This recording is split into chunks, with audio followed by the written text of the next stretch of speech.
की बारिश। शहर की कच्ची बस्ती में एक गरीब मजदूर कालू रहा करता था। कालू के घर में उसकी पत्नी जानकी थी। जानकी लोगों के घरों में झाड़ू पोछा करके कुछ पैसे कमा लेती थी और वहीं कालू किसी तरह मेहनत मजदूरी करके 2 वक्त की रोटी का जुगाड़ कर लेता था। कुछ दिनों से हो रही बारिश के कारण कालू की मजदूरी बंद हो गई थी। अरे जानकी, इस बार तो बरसात ने हद ही कर दी, रुकने का नाम ही नहीं ले रही। कुछ समझ में नहीं आ रहा। अगर इसी तरह काम पर नहीं गया तो 2 वक्त की रोटी का जुगाड़ कैसे होगा। अरे तुम चिंता क्यों करते हो, बारिश का क्या है, 1 आध दिन में रुक जाएगी और उसके बाद में फिर से काम शुरू हो जाएगा। अरे 3 दिन तो हो गए, बरसात तो रुक ही नहीं रही है और आगे भी रुकने के कोई आसार नहीं दिख रहे। तो क्या हुआ, तुम्हारा काम बंद हुआ है ना? मैं तो अभी भी लोगों के घर झाड़ू पोछा करने जाती ही हूँ। मेरे पगार से कुछ दिन तो निकल ही जाएंगे। अरे घर का खर्चा तो हम किसी तरह चला लेंगे जानकी, लेकिन ये जो छत टपक रही है इसका क्या करेंगे? ये बात तो आपकी सही है। हमारी झोपड़ी अब काफी पुरानी हो चुकी है और इसके छप्पर में भी कई सारे छेद हो गए हैं। रात भर पानी टपकता रहता है। अरे मैं भी इसी बात से बहुत परेशान रहता हूँ। कहीं किसी दिन ज्यादा बारिश आ गई तो हमारी झोपड़ी टूटकर बिखर ना जाए। राम राम राम, ऐसी अशुभ बातें क्यों करते हो? अरे ऐसा कुछ नहीं होने वाला। ये झोपड़ी ही तो हमारा सब कुछ है। अगर यही नहीं रही तो हम जाएंगे कहाँ? ठीक है जानकी, जब तुम्हारी पगार मिल जाएगी तो कुछ पैसे बचाकर झोपड़ी के छप्पर की मरम्मत करवा लेंगे। शायद हमारी परेशानी कुछ कम हो जाए। ठीक है जी, अब ना ज्यादा परेशान मत हो। ये लो, खाना खा लो और सो जाओ। सुबह मुझे भी जल्दी काम पर जाना है। जानकी और कालू अपनी झोपड़ी में सो गए। रात को अचानक से बहुत तेज बारिश शुरू हो गई। धीरे धीरे बारिश का पानी कालू की बस्ती में भरने लगा। पानी भरते भरते झोपड़ी के बाहर तक पहुंच गया था। सुबह के वक्त जब कालू और जानकी सोकर उठे, हे भगवान, ये क्या हो गया? बारिश का पानी तो हमारे घरों तक पहुंच चुका है। अब मैं काम पर कैसे जाऊंगी? रहने दो जानकी, तुम आज काम पर मत जाओ। ऐसे पानी से निकल कर जाओगी और बीमार पड़ गई तो लेने के देने पड़ जाएंगे। लेकिन अगर नहीं गई तो मालकिन लोग नाराज हो जाएंगे। आप जानते हैं ना, बड़ी मुश्किल से 1 दिन की छुट्टी भी नहीं देती है। अरे लेकिन जान की झोपड़ी के बाहर तो पूरी बस्ती में पानी भरा है, तुम जाओगी कैसे? जानकी जैसे तैसे करके काम पर चली जाती है, लेकिन अगले दिन फिर से बहुत ज्यादा बारिश होती है और बस्ती में ज्यादा पानी भर जाता है। आज तो मैं तुम्हें किसी भी तरह काम पर नहीं जाने दूंगा। अरे अगर तुम्हें कुछ हो गया तो क्या होगा? ठीक है, तुम ठीक ही कहते हो, आज नहीं जाती। अगर मालकिन नाराज हो गई तो मना लूंगी किसी तरह। अरे मनाने वाली क्या बात है? जब तुम बताओगी कि हमारी झोपड़ी में पानी भर गया है तो वो खुद ही समझ जाएंगे ना।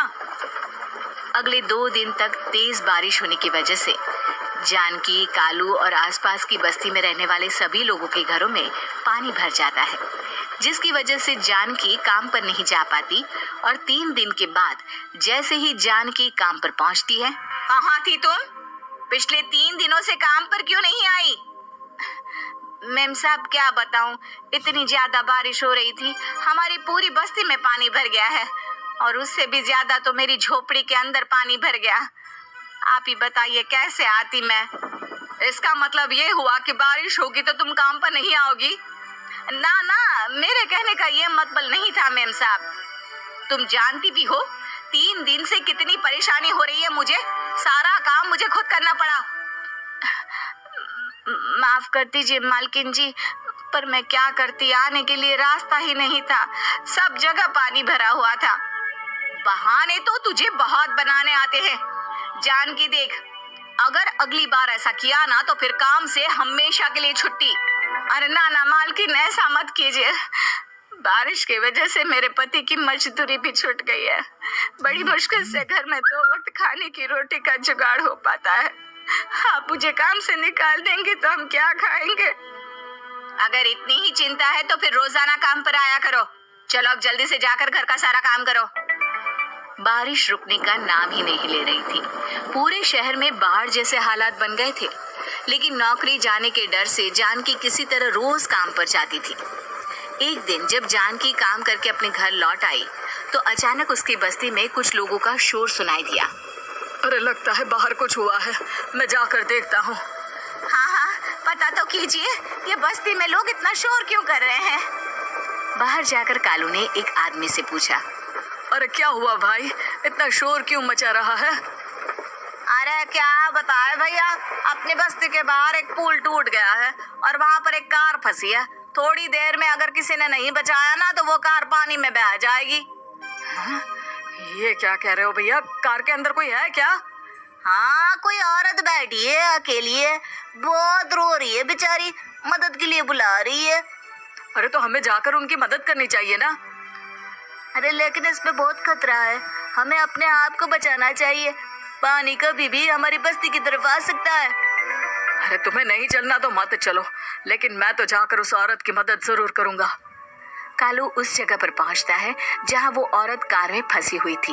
वहां पर पानी का बहाव बहुत तेज था और सारा पानी कालू की बस्ती की तरफ ही आ रहा था।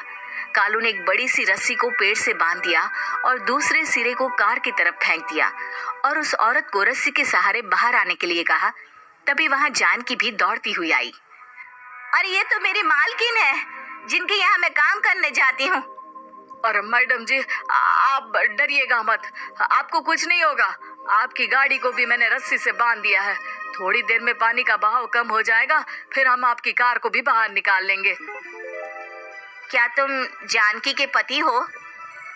हाँ हाँ, जानकी मेरी ही पत्नी है, आपके यहाँ काम करती है ना। लेकिन मेम साहब, आप यहाँ पानी में कैसे फंस गई? अब क्या बताऊं, मैं अपनी सहेलियों के साथ पिकनिक पर गई थी, वहीं से लौट रही थी। अचानक पानी का बहाव तेज हो गया और मेरी गाड़ी फंस गई।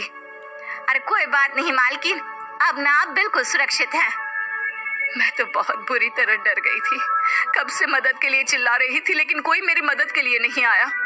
भला हो तुम्हारा पति का जिसने मेरी जान बचा ली। लेकिन जानकी, मैंने तुम्हारे साथ बहुत गलत व्यवहार किया। इतने खराब मौसम और बाढ़ में भी तुम्हें काम पर आने के लिए कहा, नौकरी से निकालने की धमकी भी दी, और तुमने मेरी जान बचाई। मुझे माफ कर दो। अरे कोई बात नहीं मालकिन, आपकी जान बचाना तो हमारा धर्म था।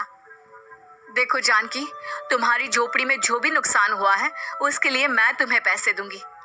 आज तुम्हारे पति ने मेरी जान बचाई है और आज के बाद मैं तुम्हें कभी भी नौकरी से निकालने की धमकी नहीं दूंगी। आज मैं तुम्हारी परेशानी को अच्छी तरह समझ चुकी हूँ। हम जैसे पैसे वाले लोगों के लिए अपने घर में बैठकर बारिश का मजा लेना बहुत आसान है, लेकिन तुम गरीब लोगों के लिए बाढ़ और बारिश काफी परेशानी खड़ी कर देते हैं।